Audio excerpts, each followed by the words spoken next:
Teachers, when did karmic justice finally come to that one troublesome student? I taught a comparative anatomy animal dissection lab section back in college. I had one kid in a section, let's call him Kevin, who never listened to dissection instructions and just dove in with a scalpel, dicing and chopping and generally mutilating most of the internal organs.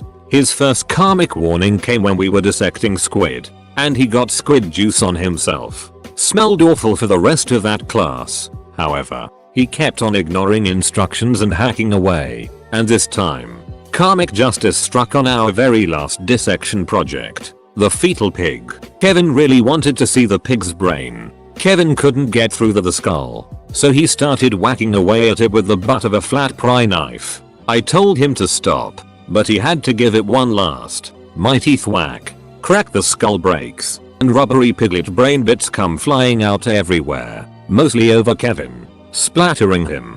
Unfortunately, while protesting my refusal to let him dice this piglet into pancetta cubes, Kevin had his mouth open.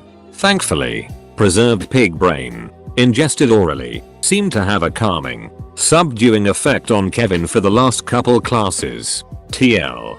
DR, don't jerk in dissections unless you're willing to swallow. Had a kid that threw a lock at my head not get expelled because it just slipped out of her hand. She got expelled a few months later for bringing a weapon to school.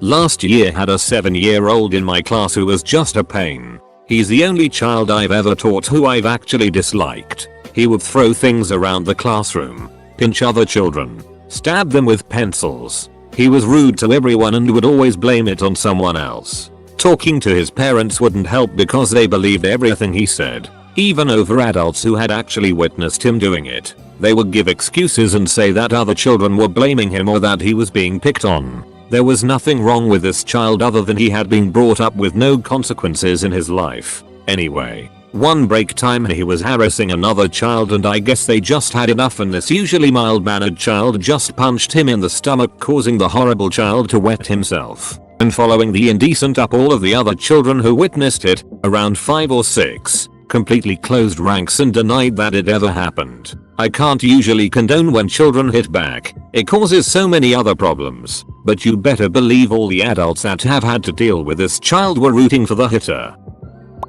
I interned in a class with this kid who always thought he was smarter than everyone else. He was pretty smart, but not by too much. He always got paired with kids not as smart as him, so he would always be really smug when dealing with them. We learned he got that from his parents. During a parent-teacher conference, his parents praised that boy up and down and thought he was the smartest kid in the school. They built him up as that and they got him thinking that too. Then they went off on my mentor teacher. She wasn't providing him with higher enough education. She was bringing him down. She was terrible. The conference ended when my mentor teacher left the room crying after the verbal lashing. Well, about a week later, there was an event where parents came to watch their children in class. It was to watch them do math games with other students. Well, my mentor teacher paired this smug little bastard with the actual smartest kid in class, the one who was working on more advanced classes after school. The kid got shamed. His parents were so flustered during the event.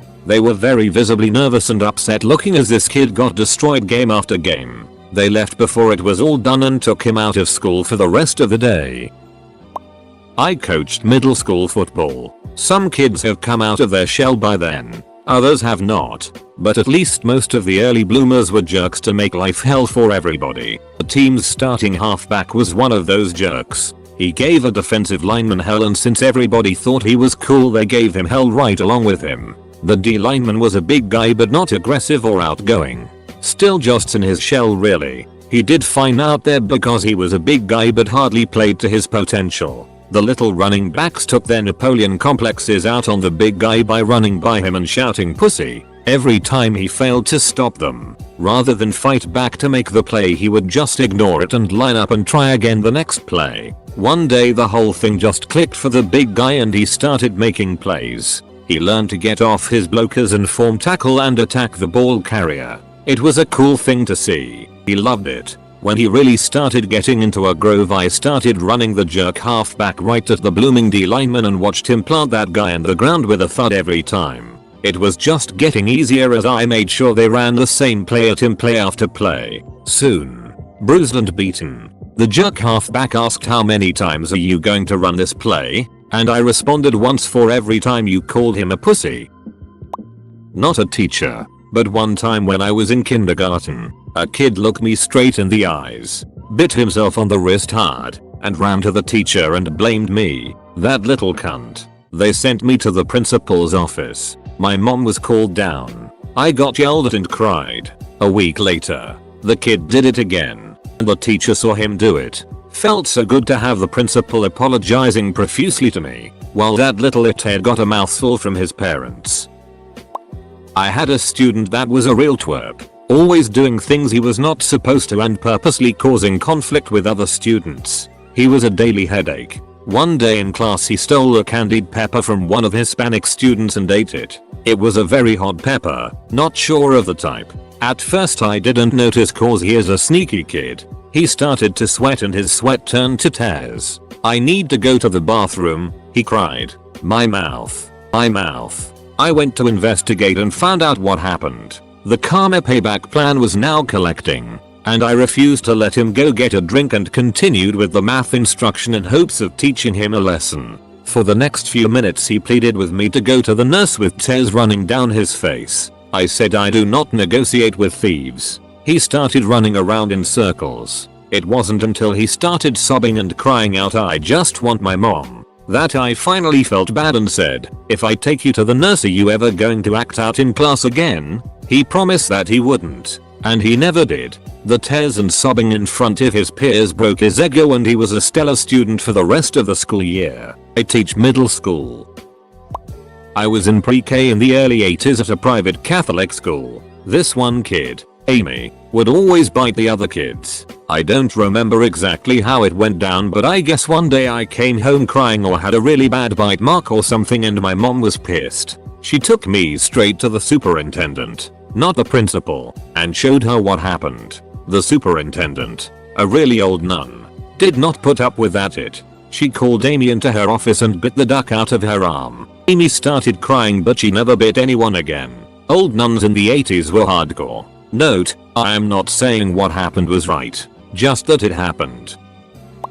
Have another one. We had these two kids, brother-sister combo, with fabulous names. Let's call them Princess and Major. Actually not bad kids, just a little lazy, but the parents were the laziest ducks. Did anything to not work, just sit around and exist. I'm surprised they had the motivation to get off their asses and procreate. Twice. Anyway, there was always some excuse why homework wasn't done, and this was 4th grade, in a city, so homework was it like reading a little booklets to your folks, or practicing multiplication facts. The kids also missed school all the time. The kids were honest. Mommy didn't want to wake up and get us ready for the bus.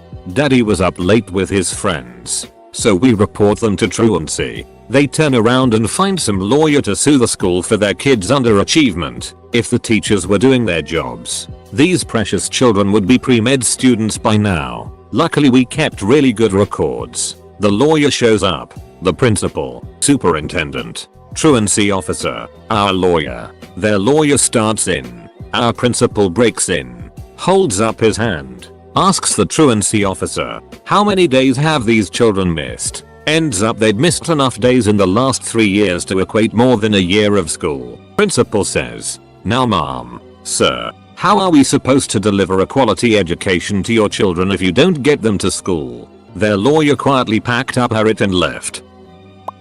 Freshman English. Busted a kid for plagiarism. He was furious and refused to drop the course. I gave him a second chance, and he continued to plagiarize. He was a slimy, smarmy kid who thought I was just a dumb, clueless TA. But jokes on him, I ended up failing the course 3 ways, plagiarizing, exceeding absences, and failing to turn in a complete final. You can argue about 1 way to get an F. You can't argue about 3. When I was younger, the teacher got tired of the kid who kept disrupting the class and she gave extra homework to everyone in the class except the troublesome kid and made all the students write thanks for the extra homework. Name. Somehow he stopped believing he was cool after that. Had a kid who was a real douchnozzle when I taught 5th. This kid, let's call him Ray, had one of those moms who refused to hold him accountable for anything. It was always, some other kid did it. Ray was just protecting himself. Ray just wanted to fit in. Ray was being targeted. Also, she was one of those kids who would ask Ray if he were guilty and take his no as incontestable truth. She would say, "My son doesn't lie to me." "Oh really? Your kid doesn't lie? Your kid and Jesus? All kids lie." Anyway, I had a full caseload as a special ed teacher, so I got a paraprofessional. Call him Steve. Ray hated Steve. Had some kind of issue with male authority figures. One day Ray gets in trouble coming back from recess. Steve reprimanded him, verbally. By the time Ray makes it to the classroom, he's saying how Steve got in his face and shouted at him. Nope. He asks to go talk to the principal. Yay. Ray's gone for at least 5 minutes. Tells the principal how Steve grabbed his arm when mom comes and gets him. Now he's saying Steve pushed him. Next day we get a phone call. Ray's mom and grandma are coming in and want a meeting with Steve and the principal to discuss how Steve choked Ray. Steve's freaking out. Other kids were there, but no adults. No cameras. How can he prove his innocence? I tell him, go to the meeting and before anybody says anything, have Ray share what happened. Steve came back smiling. As soon as one story came out, everybody else is disagreeing. Well, Ray told me, but Ray told me. I would have loved to see the mom's face as her kid is proven a liar in front of everyone.